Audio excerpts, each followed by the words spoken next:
नमस्कार, जय हिंद साथियों। एक बार फिर से आप सबका बहुत बहुत स्वागत है। कल यानी कि 15 नवंबर 2022 को पूरे विश्व की जनसंख्या 8 अरब हो गई। यानी कल 8 अरबवां बच्चा पैदा हुआ है। तो आज हम चर्चा करेंगे कि हमारे देश की जनसंख्या इस समय कितनी है और प्रतिदिन कितनी बढ़ रही है, ये कितना विकराल रूप ले सकती है, इसके क्या दुष्परिणाम होंगे और इसके क्या एडवांटेज भी हैं। तो कुछ बहुत महत्वपूर्ण फैक्ट जो हम सबको जानने चाहिए, इंटरेस्टिंग है और जागरूकता का यही प्रतीक भी है कि हर इंसान को देश दुनिया में क्या हो रहा है, पॉपुलेशन कितनी बढ़ रही है, कितने संसाधन उपलब्ध हैं, इन सब की जानकारी हो। तो वीडियो छोटा सा ही है, आप कृपा करके पूरा देखिएगा, आपको अच्छा लगेगा। देखिए, इस समय पूरे विश्व की, यानी इस समय का मतलब अगर मैं 2022 की बात करूं तो 2022 में पूरे विश्व की जो जनसंख्या है वो है 8 अरब प्लस इसलिए क्योंकि हर मिनट हर सेकंड बच्चे पैदा होते हैं। तो 2022 में पूरे विश्व की जनसंख्या 8 अरब प्लस है।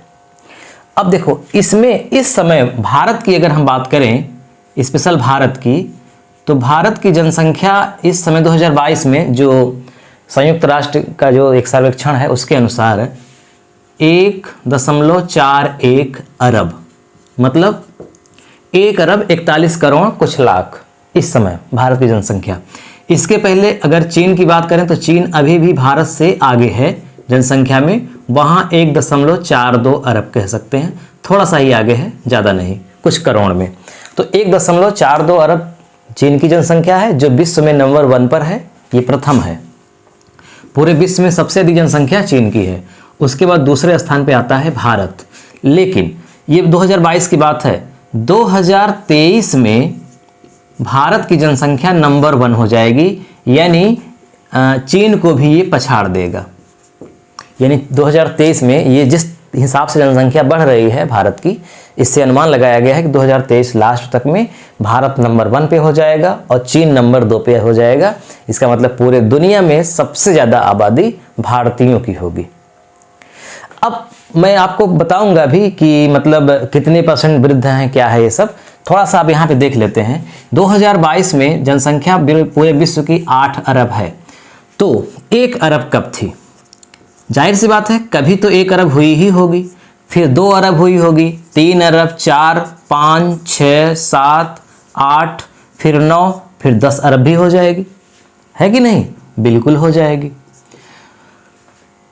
6वीं शताब्दी ईसा पूर्व में जिस समय गौतम बुद्ध और महावीर स्वामी का जीवन था, मतलब पीरियड था, उस समय पूरे विश्व की जनसंख्या लगभग अनुमान लगाया गया था कि 20 लाख है।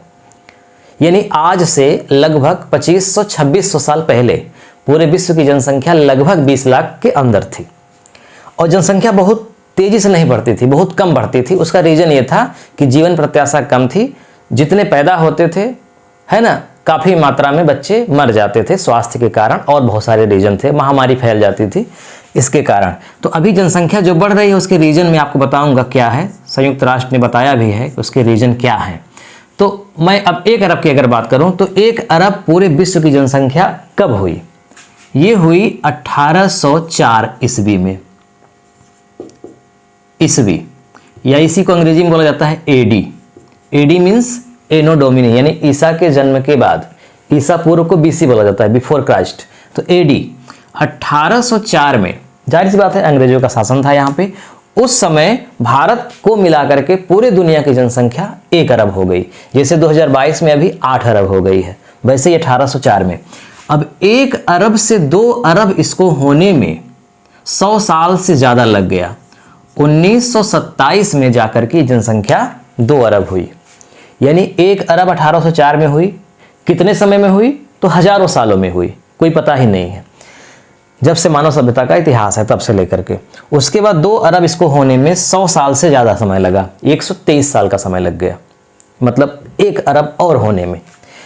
उसके बाद 3 अरब होने में बहुत कम समय लगा, 1960 में 3 अरब हो गई। यानी 27 के बाद 60, बहुत कम समय में 3 अरब हो गई।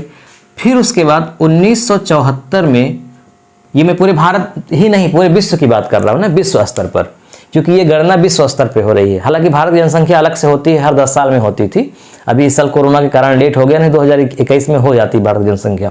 ऐसे ही पूरे विश्व की अलग अलग जनसंख्या अपने अपने देश की गणना करते हैं लोग, लेकिन संयुक्त राष्ट्र मतलब क्या करता है, पूरी दुनिया का एक साथ कैलकुलेशन करता है, तो ये पूरे वर्ल्ड स्तर का है। 1974 में 4 अरब जनसंख्या हो गई पूरे विश्व की। फिर 1987 में 5 अरब, फिर उसके बाद 1999 में 6 अरब हो गई। फिर क्या आएगा 2011 में जनसंख्या हुई 7 अरब। ये जो 2011 में जब 7 अरब हुई थी, तो जैसे अभी 2022 में अभी 15 नवंबर को 8 अरब हुई, मतलब अंतिम बच्चा पैदा हुआ 8 अरबवां।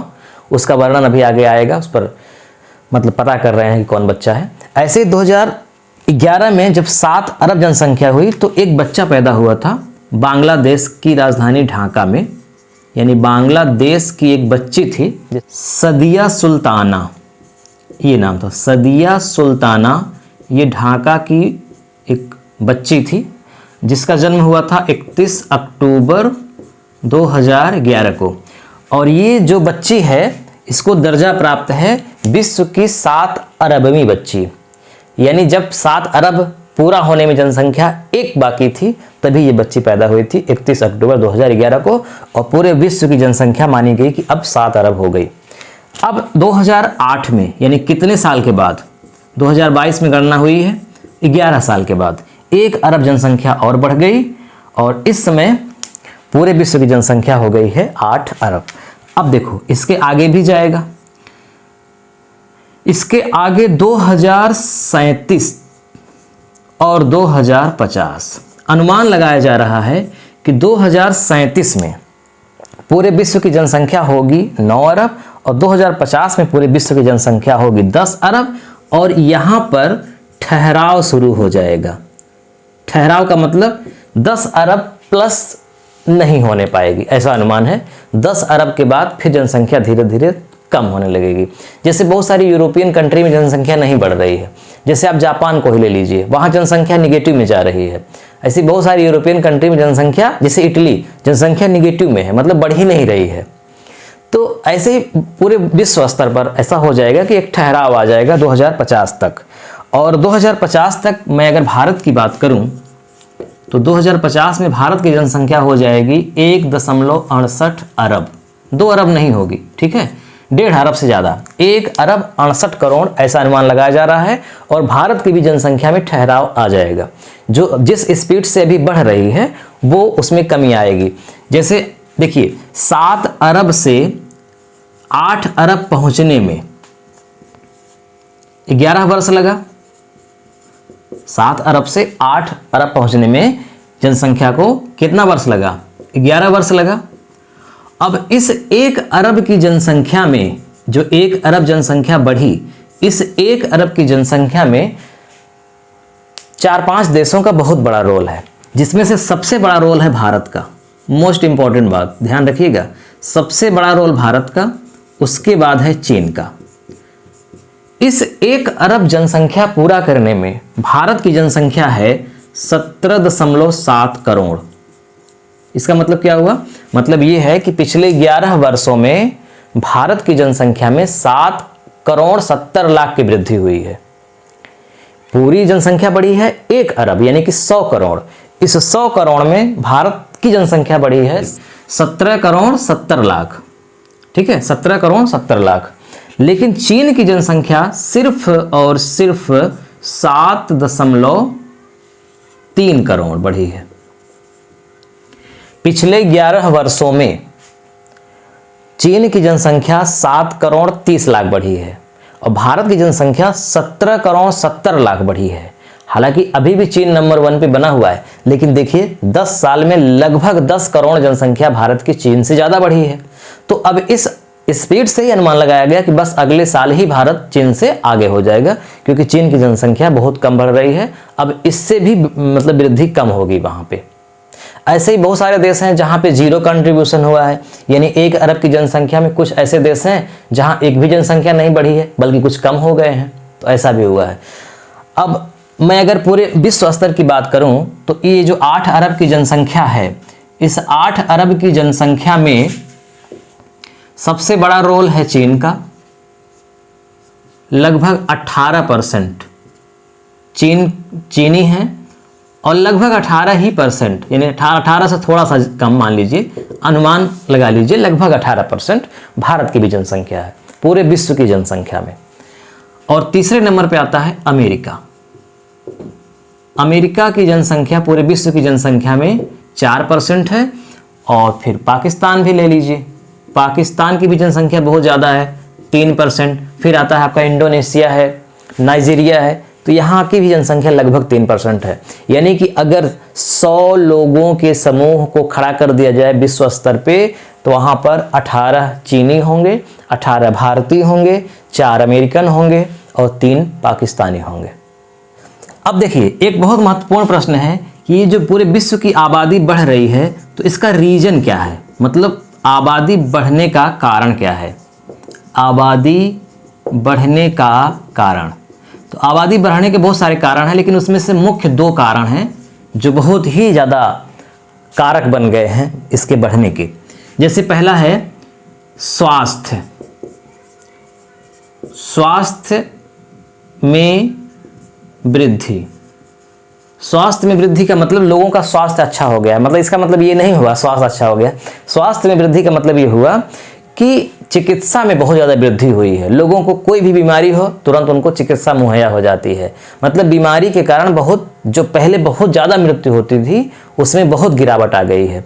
जैसे पहले जब बच्चा पैदा होता था तो उसमें हर 3 में लगभग 1 बच्चा या 2 बच्चा मर जाता था, लेकिन अब इसमें बहुत कमी हो गई है क्योंकि डिलीवरी हॉस्पिटल में होती है, हॉस्पिटल में सारी सुविधाएं हैं, तो बच्चा पैदा होने के बाद उसकी मरने के चांस बहुत कम हो गया है। और चिकित्सा अच्छा मुहैया होने के कारण लोग, जो पहले क्या होता था गांव में महामारी आ जाती थी ना, पूरा गांव का गांव ही सफा हो जाता था। लोग एक को छोड़ के आते थे शमशान, दूसरी लाश पड़ी रहती थी, फिर उनको ले जाते थे, फिर पड़ी रहती थी, पूरा गांव का गांव ही हैजा में, मतलब अकाल में मर जाता था। वो चीज़ें अब न के बराबर हो गई हैं। हालांकि कुछ देशों में है, जैसे अफ्रीकी देशों में अभी भी महामारी है, भूखमरी है, लेकिन फिर भी वो रूप नहीं है जो पहले कभी था। तो स्वास्थ्य में, स्वास्थ्य संबंधी सेवाओं में बहुत ज़्यादा वृद्धि हुई है, जिसके कारण जनसंख्या में भी वृद्धि हुई। इसके अलावा जीवन प्रत्याशा बढ़ा। जीवन प्रत्याशा का मतलब होता है लोगों की जीने की उम्र बढ़ी। जैसे कभी भारत की जीवन प्रत्याशा 30-35 थी या 20 थी, मतलब हर भारतीय औसतन 20 वर्ष या 30 वर्ष जीता था। इस समय भारत की जो जीवन प्रत्याशा है वो लगभग 70 वर्ष के आसपास है, 68, 69, 70, यानी हर भारतीय लगभग 70 वर्ष जीता है। कोई 100 भी जीता है, कोई 45 में ही मर जाता है, वो अलग बात है। औसत जब निकाला जाता है तो लगभग 70 आता है। ये इंडिया का है। अब सबसे अधिक जीवन प्रत्याशा है 80.3 या 80 वर्ष ही मान लीजिए, जापान का। सबसे ज़्यादा लोग जापान में जीते हैं। जापान की जीवन प्रत्याशा बहुत ज़्यादा है। आपको सबसे अधिक परसेंटेज में जापान में वृद्ध ज़्यादा दिखेंगे, क्योंकि वृद्धों की वहाँ बड़ी सेवा भी होती है और जीवन प्रत्याशा भी बहुत ज़्यादा है। तो जीवन प्रत्याशा बहुत बढ़ गई, इसलिए मृत्यु दर कम हो गई। जो पहले 50 वर्ष में ही मर जाता था वो अब 70 वर्ष जी रहा है। तो जीवन प्रत्याशा में वृद्धि, स्वास्थ्य सेवाओं में वृद्धि होने के कारण जनसंख्या में बहुत ज़्यादा वृद्धि हुई है। अब इससे चिंता भी है। अब जनसंख्या को लेकर के बहुत सारी चुनौतियां भी हैं। यानी जनसंख्या बढ़ना एक मायने में तो ठीक है, ये दिखाता है कि पृथ्वी जीवों के लिए, मानवों के लिए सबसे उपयुक्त ग्रह है। भाई जिस जीव का जिस स्थान पे प्रजनन ज़्यादा होगा, इसका मतलब उसके लिए वहाँ जलवायु सुटेबल है, बढ़िया है, आनंदमयी है, ठीक ठाक है। तो पृथ्वी पर मानवों की संख्या बढ़ रही है, इससे ये दर्शाता है कि यहाँ पर मानवों के लिए जीवन बहुत उपयुक्त है, बहुत अच्छी बात है, ठीक है, ये गर्व की बात है। लेकिन चुनौतियाँ भी हैं। चुनौतियाँ क्या हैं? जैसे जलवायु संकट बढ़ेगा। जलवायु संकट कैसे बढ़ेगा, कैसे पैदा होगा? अरे भाई, लोग बढ़ेंगे तो घर बनाने के लिए, है ना, खेत कम होंगे, जंगल काटे जाएंगे, ईंट पकेंगे, प्रदूषण होगा, तो जलवायु संकट तो होगा ही। बड़े बड़े जो तालाब हैं वो कम होंगे तो जलवायु संकट पैदा होगा। इसके अलावा बेहतर शिक्षा और स्वास्थ्य में भी एक चुनौती है कि कैसे सबको शिक्षित किया जाए और बेहतर शिक्षित किया जाए, बेहतर शिक्षा दी जाए, कैसे सबको रोजगार दिया जाए, कैसे सबका स्वास्थ्य ठीक रखा जाए। तो ये हर देशों के सरकार की चिंता तो है, ये समाज की चिंता है। इसके अलावा जो प्राकृतिक संसाधन है उनका बेहतर उपयोग कैसे हो। तो प्राकृतिक संसाधन तो सीमित हैं, जनसंख्या बढ़ रही है। पहले जहाँ 1 हेक्टेयर जंगल था 10 लोग थे, अब 1 हेक्टेयर जंगल से भी कम हो गया है। 10 के स्थान पे या 100 के स्थान पे हज़ारों लोग हो गए हैं। तो जनसंख्या बढ़ रही है लेकिन प्राकृतिक संसाधन तो वही हैं। तो उनका कैसे सब में डिस्ट्रीब्यूशन सही से हो, कैसे बंटवारा हो और कैसे उसको मेंटेन रखा जाए, ये सारी चुनौतियां भी हैं जनसंख्या बढ़ने से। इस समय 2022 में जितनी भी जनसंख्या है लगभग 8 अरब, इसमें लगभग 70 से 80 करोड़ के बीच में वृद्ध हैं, यानी जिनकी उम्र 65 वर्ष से ज़्यादा है। यानी इस समय 0 से 5 वर्ष के जो बच्चे हैं उनसे ज़्यादा जनसंख्या है 65 वर्ष से प्लस वालों के लिए। तो ये थोड़ी चिंता की भी बात है। लेकिन हाँ, अच्छी बात यह है कि भारत में पूरी दुनिया में सबसे ज़्यादा किशोर हैं, यानी 13 से 19 वर्ष के बीच के बच्चे पूरी दुनिया में सबसे अधिक भारत में हैं। यानी भारत युवाओं का देश है, जबकि चीन में वृद्धों की जनसंख्या ज़्यादा हो गई है, युवाओं की जनसंख्या कम हो रही है। तो भारत के लिए बहुत चिंता की बात नहीं है। लेकिन हाँ, प्राकृतिक संसाधनों का बेहतर उपयोग, चूँकि यहाँ पर तो अभी 24% ही वन है ना, जबकि 33% वन होने चाहिए। तो वनों की संख्या बहुत कम है, पेट्रोलियम, कोयला, इनकी भी बहुत कमी है। तो प्राकृतिक संसाधनों की तो बहुत कमी है ही, तो चिंता करने की बात है। लेकिन वह गर्व की भी बात है एक तरह से कि युवाओं का देश है, तो हो सकता है कि सब ठीक हो जाए। अब देखिए, अगर हम विश्व स्तर की बात करेंगे तो विश्व स्तर पर प्रति मिनट 240 बच्चे पैदा होते हैं। 240 बच्चे। अगर भारत की बात किया जाए, भारत की, तो प्रति मिनट लगभग 35 बच्चे पैदा होते हैं। यानी 1 मिनट में 35 बच्चे पैदा हो रहे हैं। 35 से 40 भी मान लीजिए, क्योंकि ये एग्जैक्ट थोड़ी ना है, वो कैलकुलेशन वो थोड़ी ना है। सब एक मतलब अनुमान से और एक औसत निकाला जाता है सबको, एक 24 घंटे का, फिर 1 घंटे का, फिर 1 मिनट का, फिर 1 सेकंड का। तो लगभग 35 बच्चे प्रति मिनट। अब इसके हिसाब से 34, 35 या फिर 40, इसके हिसाब से करेंगे तो औसतन एक दिन में, यानी कि 24 घंटे के अंदर भारत में लगभग 48,000 लोग बढ़ जाते हैं। यानी भारत की जनसंख्या जितनी भी है, जैसे इस समय 1 अरब 41 करोड़ है, इस 1 अरब 41 करोड़ में प्रति 24 घंटे में, यानी एक दिन में लगभग 50,000 लोग नए जुड़ते हैं। पैदा कितने होते हैं? लगभग 60, 65 या 70,000 एक दिन में, जिनमें से कुछ मर भी जाते हैं, कुछ बूढ़े मरते हैं तो उनको, या कुछ एक्सीडेंट से मरते हैं, कुछ बीमारी से, तो उनको सबको काट करके ये बताया गया है कि अच्छा, ये निकाला कैसे गया? 2011 में जनसंख्या भारत की 1 अरब 21 करोड़ थी, इस समय 1 अरब 41 करोड़ हो गई है। तो 20-21 करोड़ बढ़ी जनसंख्या ना। तो इस 20 करोड़ को अगर हम 10 से डिवाइड करेंगे तो 2 करोड़ आता है प्रति वर्ष। यानी 1 साल में भारत की जनसंख्या कितनी बढ़ी? 2 करोड़ बढ़ी। अब 1 साल में इतना बढ़ी तो 1 महीने में कितना बढ़ी? 1 दिन में। ऐसे करके लगभग 48 से 50,000 जनसंख्या भारत में 1 दिन में बढ़ जाती है।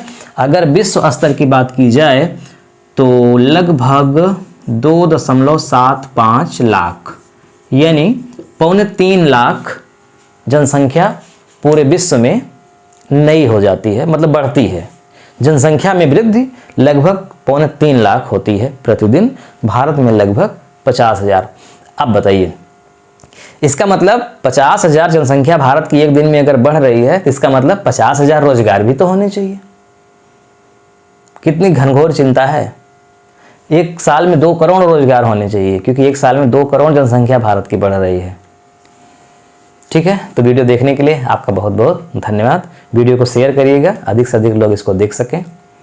और अगर आप चैनल को नहीं सब्सक्राइब किए हैं तो कर लीजिए, अच्छा होगा कि जैसे ही हम कोई नया वीडियो अपलोड करेंगे वो आपके पास पहुंचेगा, उसका नोटिफिकेशन। तो आपको सर्च भी नहीं करना पड़ेगा और आपके सामने स्क्रीन पर जैसे ही आप मोबाइल खोलेंगे आपके सामने आ जाएगा, तो अच्छा रहेगा। कर लीजिएगा अगर आप सब्सक्राइब नहीं किए होंगे तो। वीडियो देखने के लिए बहुत बहुत धन्यवाद।